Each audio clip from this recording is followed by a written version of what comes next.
Opening సీన్‌లో ఈ అబ్బాయిని చూపిస్తారు. ఈ అబ్బాయి పేరు జింగ్. ఇతను ఒక మొబైల్ రిపేర్ షాప్‌ని రన్ చేస్తున్నాడు.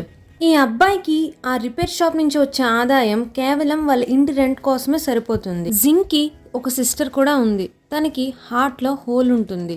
ఆ ఆపరేషన్ కోసం జింగ్ చాలా కష్టపడతాడు. జింగ్ వాళ్ళ ఫాదర్ చిన్నప్పుడే వాళ్ళని వదిలేసి వెళ్ళిపోయారు. వాళ్ళ మదర్ రీసెంట్‌గా క్యాన్సర్‌తో చనిపోయారు. ఒకవైపు జింగ్ సిస్టర్ యొక్క ఆరోగ్యం రోజు రోజుకి వర్స్‌గా తయారవుతుంది. తను కేవలం 2 సంవత్సరాలు మాత్రమే బ్రతకగలదు ఆపరేషన్ చేయకుండా అని డాక్టర్ చెప్తాడు. జింగ్ సిస్టర్ ఆపరేషన్కి అరౌండ్ 7 lakhs రూపీస్ ఖర్చు అవుతుంది అని డాక్టర్ చెప్తాడు. ఆ నైట్ జింగ్ వాళ్ళ సిస్టర్ ఫేస్ చూస్తూ చాలా బాధపడతాడు. కానీ అనుకోకుండా వాళ్ళ ఫ్రెండ్ నుంచి ఒక కాల్ వస్తుంది. వాళ్ళ ఫ్రెండ్ తనని పిలిచి ఒక 1 lakhs మొబైల్స్ స్టాక్ని చూపిస్తాడు. మొబైల్స్ ఎందుకు నాకు చూపిస్తావు అని జింగ్ అడుగుతాడు. దానికి వాళ్ళ ఫ్రెండ్ ఈ మొబైల్స్ క్వాలిటీ టెస్ట్ పాస్ అవ్వకపోవడం వల్ల అవి ఇక్కడే ఉండిపోయాయి. అలాగే ఈ కంపెనీ ఓనర్ జైల్లో ప్రస్తుతానికి ఉన్నాడు. ఇవి నీకు కావాలి అంటే నేను అమ్మేస్తాను అని చెప్తాడు. ఈ స్టాక్ అంతా నేను నీకు 1 lakhకి ఇచ్చేస్తాను. నువ్వు ఇవి రిపేర్ చేసుకొని సేల్ చేస్తే నీకు హ్యూజ్ అమౌంట్ వస్తుంది అని చెప్తాడు. కానీ జింగ్ దగ్గర అంత అమౌంట్ లేకపోవడంతో కేవలం ఒక మొబైలే తీసుకుంటాడు. ఆ మొబైల్ని నైట్ అంతా కూర్చొని రిపేర్ చేస్తాడు. ఆ మొబైల్ అన్నింటినీ రిపేర్ చేయగలనన్న నమ్మకంతో బ్యాంక్లో లోన్ కూడా తీసుకుంటాడు. ఆ వచ్చిన డబ్బుతో ఎంటైర్ స్టాక్ని కొనేస్తాడు. ఆ తరువాత తను చైనాలో ఉన్న ఒక ఎలక్ట్రానిక్ మార్కెట్కి వెళ్తాడు. అక్కడున్న ఒక ఫోన్ సెల్లర్తో మాట్లాడుతూ తను తెచ్చే ఫోన్స్ని మీరు అమ్మి పెట్టాలి అని చెప్తాడు. అలాగే తన ప్రాఫిట్ని చూసుకుంటే చాలా ఎక్కువగా ఉంటుంది. వాళ్ళ చెల్లి ఆపరేషన్ కన్నా అది ఎక్కువగా వస్తుందని ఆనందపడతాడు. వాళ్ళ చెల్లిని స్కూల్ నుంచి తీసుకొని వచ్చి చాలా ఆనందంగా ఉంటాడు. అలాగే తన ప్రాబ్లమ్స్ అన్నీ సాల్వ్ అయిపోయాయని చాలా ఆనందపడతాడు. కానీ లైఫ్ అనేది మనం అనుకున్నట్టు జరగదు కదా. ఆ నెక్స్ట్ డే ఏమైంది అంటే చైనీస్ గవర్నమెంట్ రిపేర్ చేసిన ఫోన్స్ని అమ్మడం బ్యాన్ చేసేస్తున్నామని చెప్పింది. జింగ్ చాలా బాధపడతాడు. అలాగే ఆ బాధతో తన డీలర్ దగ్గరికి వెళ్తాడు. ఈ ఫోన్స్ని నువ్వు ఎలా అయినా అమ్మి పెట్టాలి అని చెప్తాడు. కానీ డీలర్ నేను ఎలా చేయగలను, గవర్నమెంట్ సపోర్ట్ లేకుండా ఈ పని అవ్వదు అని చెప్పేస్తాడు. జింగ్ నెక్స్ట్ డే ఆ ఫోన్ యొక్క కంపెనీకి వెళ్తాడు. ఆ కంపెనీలో ఉన్న మేనేజర్కి పార్ట్స్గా ఈ ఫోన్లో ఉన్న ఐటమ్స్ని అమ్మి పెడితే వాళ్ళకి డబ్బు వస్తుందని చెప్తాడు. అలా అమ్మడానికి చాలా ఖర్చు అవుతుందని, అలాగే అమ్మినా వాటిలో సక్సెస్ రాదని మేనేజర్ చెప్తాడు. హీరో మాత్రం ఆ మొబైల్స్ యొక్క క్వాలిటీ టెస్ట్ అనేది పాస్ అవ్వడానికి దాన్ని రిపేర్ చేస్తూ ఉంటాడు. అలాగే అవి ల్యాబ్కి కూడా పంపిస్తాడు. సక్సెస్ అని వస్తుంది. దాంతో ఆ మేనేజర్కి చూపిస్తాడు. కానీ మేనేజర్ రిజెక్ట్ చేస్తాడు. ఆ వైపు నుంచి కంపెనీ సీఈఓ వస్తూ ఉంటాడు. అతన్ని కలవడానికి హీరో వెళ్తాడు. కానీ సీఈఓకి అర్జెంట్గా పని ఉంది, నేను ట్రైన్లో వెళ్ళాలి అని చెప్పి వెళ్ళిపోతాడు. హీరో వెంటనే వెళ్ళి సీఈఓ పక్కనున్న ట్రైన్ సీట్ని క్యాచ్ చేయడానికి ట్రై చేస్తాడు. తనకున్న షార్ట్ టైంలో తను చాలా స్పీడ్గా వెళ్తూ తనకి బైక్ యాక్సిడెంట్ అయినా కూడా పట్టించుకోకుండా అలాగే వెళ్తాడు. బండి కూడా ఆగిపోతుంది. అప్పుడు తను పరిగెట్టుకొని రైల్వే స్టేషన్కి వెళ్తాడు. ఎలాగో ఒకలాగా మన హీరో సీఈఓ పక్కన ఉన్న సీట్ని క్యాచ్ చేస్తాడు. ఇప్పుడు మీకు టైం ఉందా, 10 minutes అని అడుగుతాడు. సీఈఓ సరే చెప్పు అని అంటాడు. మీ మొబైల్స్ రిపేర్లో ఉన్నవి నేను రిపేర్ చేసి ఇస్తాను, కానీ అవి మీరే కొనాలి అని హీరో చెప్తాడు. సరే కొంటాను, కానీ అవి క్వాలిటీ టెస్ట్లన్నీ పాస్ అవ్వాలి. నేను ఏ అడ్వాన్స్ ఇవ్వను, అలాగే నీకు ఎటువంటి సెక్యూరిటీ సపోర్ట్ కూడా ఇవ్వను అని చెప్తాడు. దానికి హీరో సరే అని ఒప్పుకుంటాడు.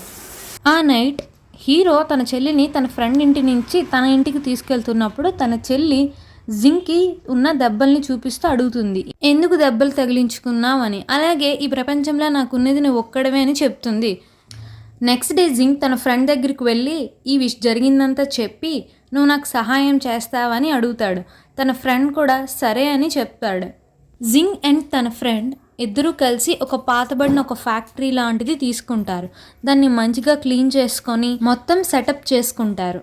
నెక్స్ట్ డే వాళ్ళకి కావాల్సిన వర్కర్స్ని వెతకడానికి మార్కెట్కి వెళ్తారు. వీ నీడ్ వర్కర్స్ అని చెప్పేసి. ఇక్కడున్న ఒక రెస్టారెంట్లో ఒక ఆమె ఉంటుంది. ఆవిడికి కొంచెం తక్కువగా వినిపిస్తుంది, గట్టిగా చెప్తేనే వినిపిస్తుంది. దానివల్ల ఆవిడ రోజు వాళ్ళ ఓనర్ చేత తిట్లు కాస్తూ ఉంటుంది. తనని జింగ్ పనిలో పెట్టుకుంటాడు. తనకి వర్క్ అంతా నేర్పిస్తాడు. అలాగే జింగ్ ఇంకొకరిని వర్కింగ్లో పెట్టుకోవాలి అని చూస్తాడు. ఇతనికి జాబ్ పోయింది. ఎందుకంటే తన బాస్నే తను కొట్టాడు. కాబట్టి తనకి ఇంకెక్కడా జాబ్ ఇవ్వలేదు. కాబట్టి కొన్ని ఏళ్ళగా తను ఒంటరిగానే ఉండిపోయాడు. నెక్స్ట్ ఇంకొక ఇద్దరు కావాలని చెప్పేసి వాళ్ళని హైర్ చేసుకుంటాడు. వాళ్ళ ఇద్దరు ఎప్పుడు వీడియో గేమ్సేనే ఆడుతూ ఉంటారు. వాళ్ళందరికీ ట్రైనింగ్ ఇస్తాడు జింగ్.